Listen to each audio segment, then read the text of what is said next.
And by the way, the end result of this is as I met with everyone from the former Secretary of Treasury to everyone else, this is not going to cause inflation, number one.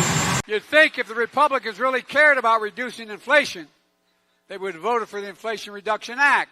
People think that the President of the United States, is this more on the subject than you ever want to know? Will you let me know? People think that the President of the United States has the power for debt forgiveness. He does not. He can postpone, he can delay, but he does not have that power. That has to be an act of Congress. You know, initially you were in favor and kind of excited about the idea and the prospect of this. What went wrong? What happened? Oh, no, but I've been critical of student loan debt relief for the last 2 years. But the plan came in, frankly, much worse than I expected. It was supposed to be about $250 billion. I thought that was a bad idea. I expressed that. Instead, it's probably about $500 billion. And at this point in our economy, we really don't need to be adding $500 billion of deficit spending for a purpose that, frankly, includes wealthy law students and business school graduates getting tens of thousands of dollars. On student loans, does the White House believe that federal student loans play any role in the increasing cost of college since students are able to, take on more debt that they don't have to pay off right away? Does that allow colleges to increase their costs maybe more than they might? I've gotten this question in the past, not in the past, it's just been a couple of days of this week. And so one of the things, and I think Bharat talked about this a little bit because there's been questions about, is this going to raise the tuition by doing this from colleges? Look, this is something that the Secretary of Education, Secretary Cardona, he has said this in interviews that he'll be monitoring, keeping a close eye on.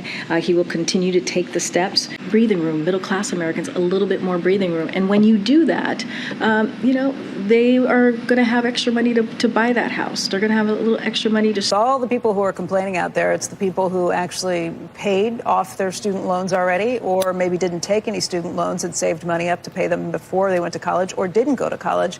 Now you can add in, I think, anybody who is going to be late to the party on this, because according to a story in The Hill today, anybody who received a student loan after June 30th is not eligible for this forgiveness. Does this mean that there's going to be pressure to do this again and again?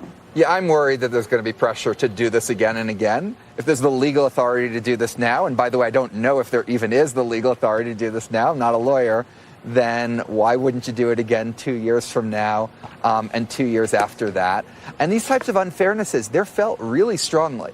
In the 1970s, we had a couple of years where accidentally we raised Social Security benefits for one group of people, and another group got cut out, the so-called notch babies. And for decades, the notch babies would campaign, isn't it unfair? We didn't get our money. People don't forget these sorts of things. It's going to be with us. And that's why you need something permanent, something structural, something legislative to deal with the student issues, not a one-off administrative action. Experts like Goldman Sachs agree that the president's plan will not have any meaningful impact on inflation. In fact, Goldman Sachs and others estimate that it will reduce inflation. So that's the administration eventually release a cost estimate on the student loan forgiveness plan. In other words, you don't have one yet. Yeah. But moving down the road will. Yeah, I mean, that is something that the Department of Education is going to lead because this is something that this is an action that clearly was taken by the Department of Education. I don't have any more to speak on to that, just kind of